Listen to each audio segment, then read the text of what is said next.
Hello everybody and welcome to day 2 of Creative Wellness during a pandemic.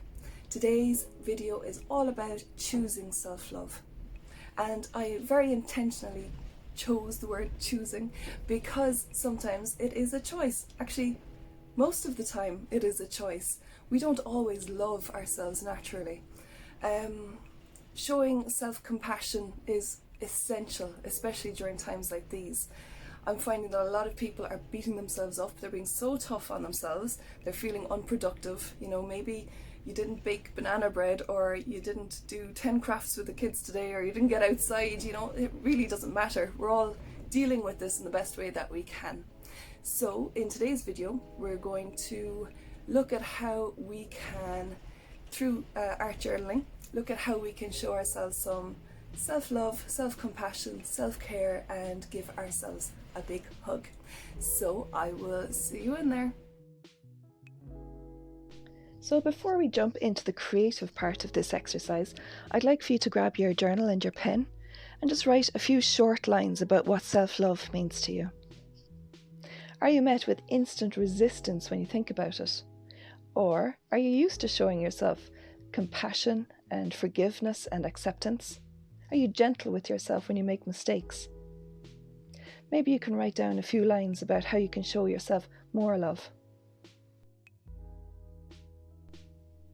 Don't forget that today's practice in itself is a practice of self-love, because you're prioritizing that time for yourself.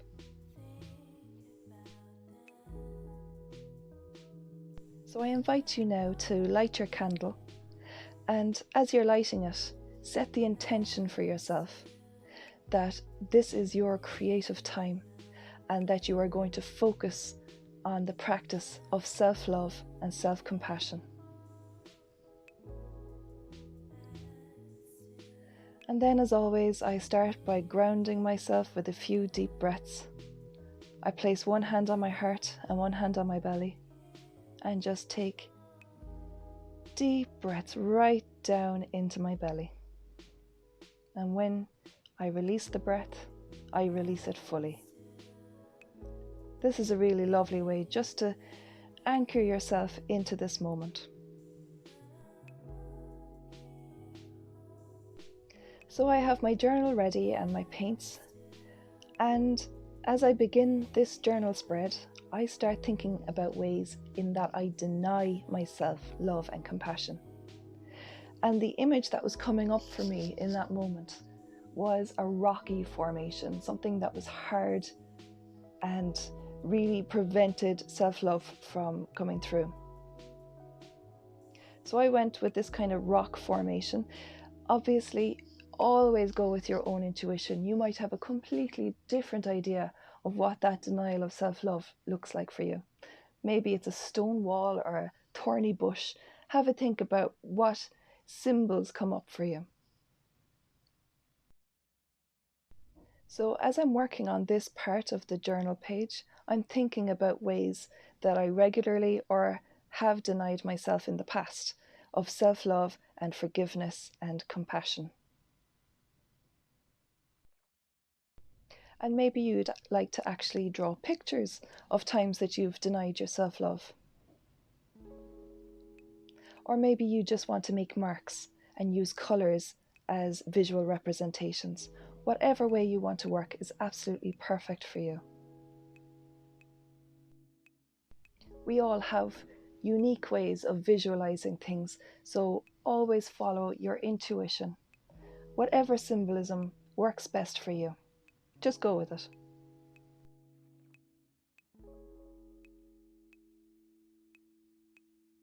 Always, for therapeutic exercises like this, it's always the intention that matters and the process, never the outcome. I know I'm like a broken record at this stage, but I find it's really important to keep reminding you that it's the intention that we're putting in as we're creating and not the finished result at the end.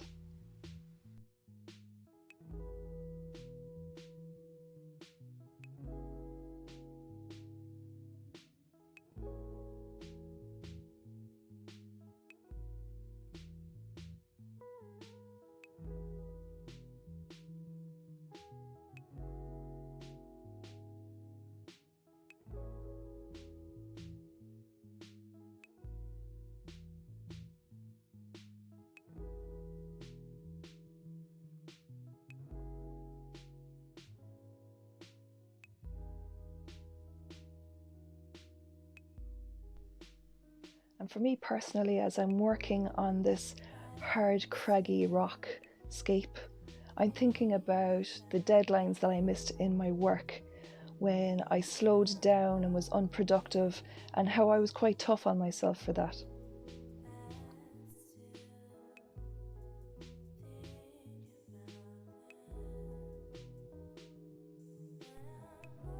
So after that, I started focusing on the self-love segment of this journal page. And I wanted something that was light and bright, and something that rose above the denial of self-compassion. So I wanted something that floated, so I went with the imagery of bubbles. Now, as I said, you absolutely do not have to follow along with this. You can go with whatever you want. You know, all I would suggest is that it feels lighter than what you have drawn down below or what you have painted. So think about things that feel light and floaty to you. You know, it could be feathers, it could be birds soaring, it could be balloons, clouds, whatever comes into your head. What feels good for you?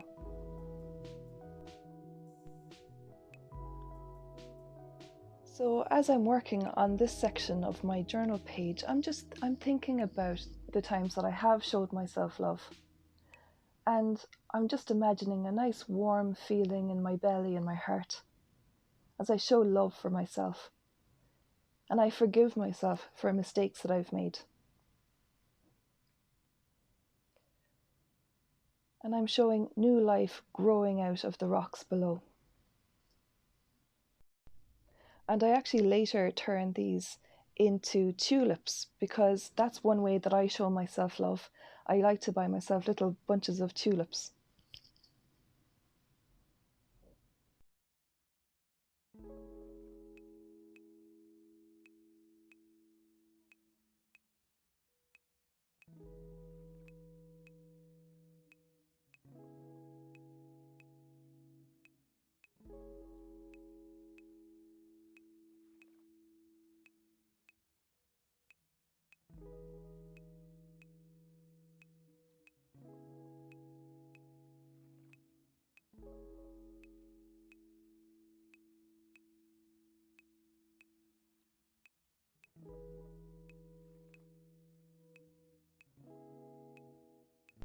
So just continue to think about ways in that you are really great, because you are, and you are so worthy of self-love and forgiveness and self-acceptance.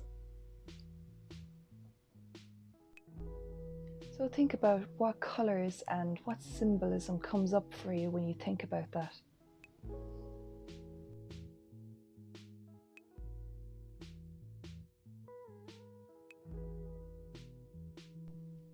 What makes you feel warm and fuzzy inside?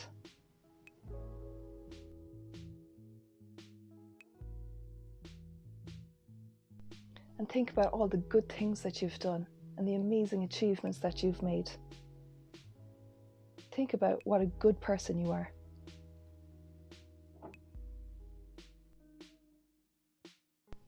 Give yourself permission to feel proud of yourself. And celebrate the wonder that is you. We want this part of the art journal to feel like a celebration and like a big warm hug that we're giving ourselves.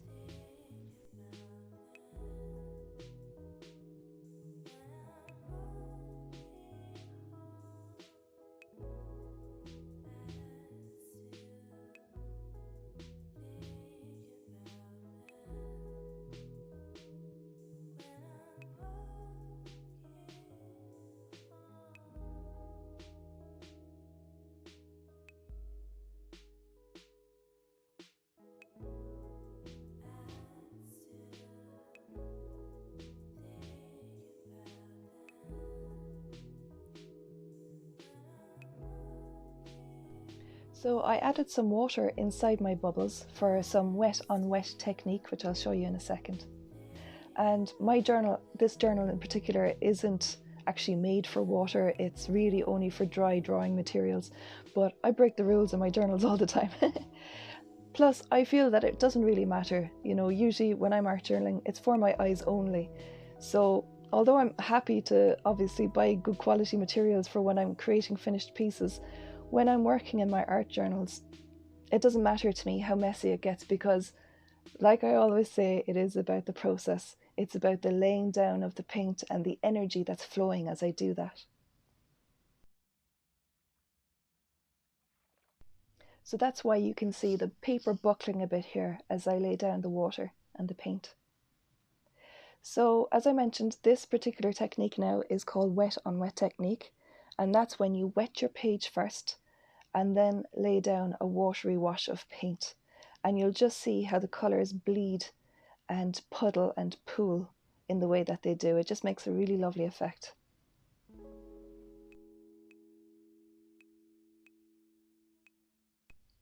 As I'm working on these bubbles, I'm focusing on giving myself a big hug, and I'm keeping my brush strokes nice and flowy and loose, and I'm keeping my colours light and bright, because I'm really focusing on the sensation of floating above the hard imagery down below.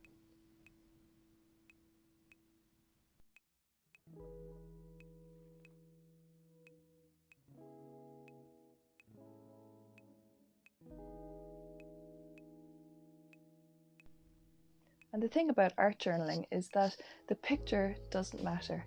It's all about the intention that you're putting into what you're creating. So like I said down below, I was focusing on when I deny myself love and compassion, and it was quite hard. And now I'm focusing on self-love and giving myself a big hug, so that all feels warm and floaty for me. So that's how I came up with these visuals.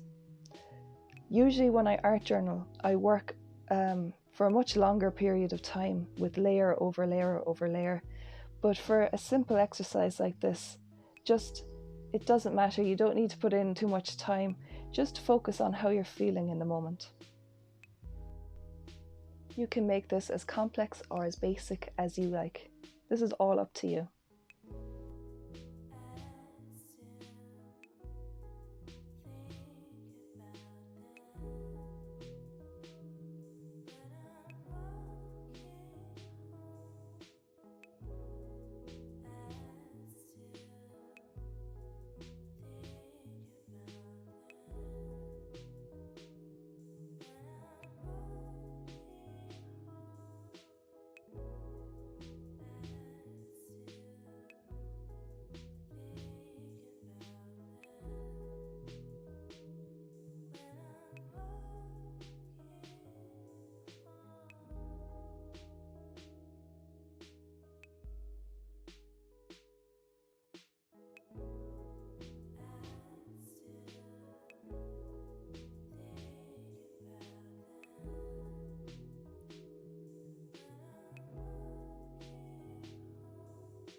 It's really interesting to observe how your mark making changes depending on what you're thinking about.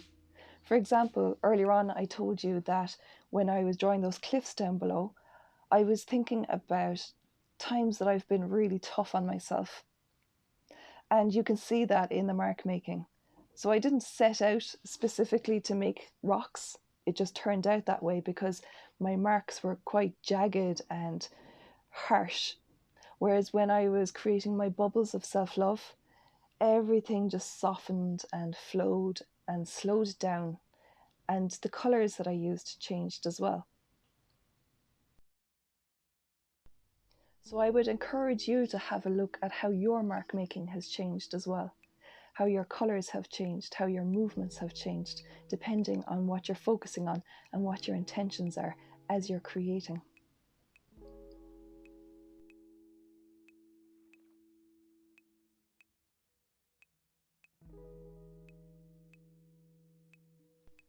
So down here in this corner, I'm dropping myself some love bombs because why not?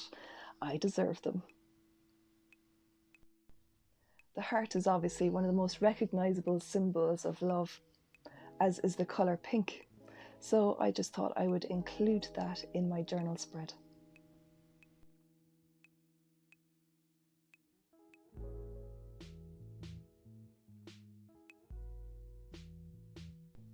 So I want to keep this top section of my page, which is representing self-love, I want to keep it quite playful and light. I want it to be vibrant and full of energy. I want to focus on my self-love and my self-compassion. I want to really feel it in my body.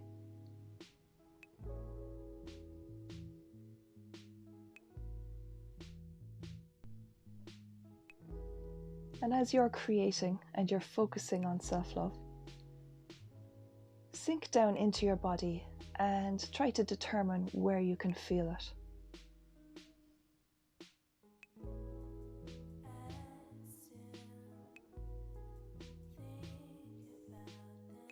And what does it feel like for you? Maybe it's a tingling in your heart or a glowing sensation in your belly. See if you can depict that on your page.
So just slow down and enjoy the creative flow. Use this exercise as a meditation.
I decided to graffiti over my rocks with the statement that I choose self-love, which is a beautiful affirmation.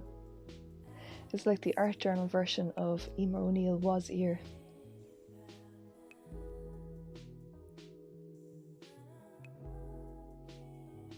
I often add single words or sentences to my art journals because I really feel that it adds to the magic of the piece.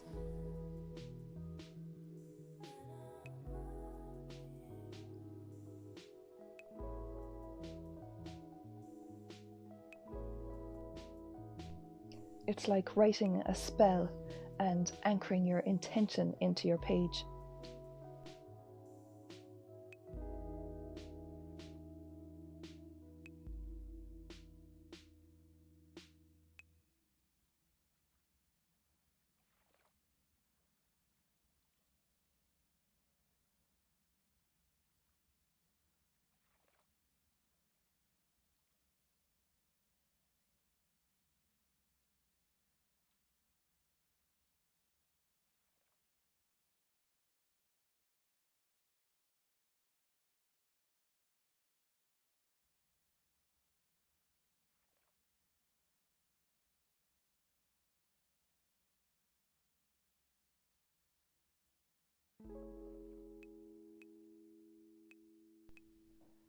I decided to add some fresh green growth to my rocks. I wanted to soften them and cover them with self-love.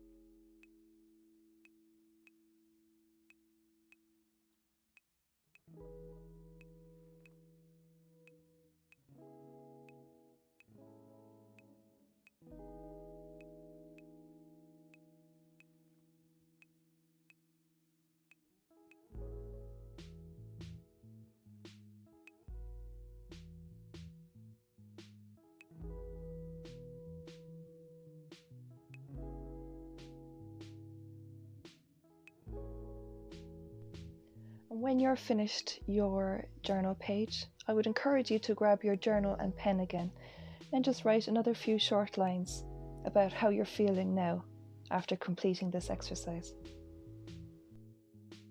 Thank you so much for joining me. I hope that you've enjoyed this playtime together. I'll see you again tomorrow for day 3. Bye bye.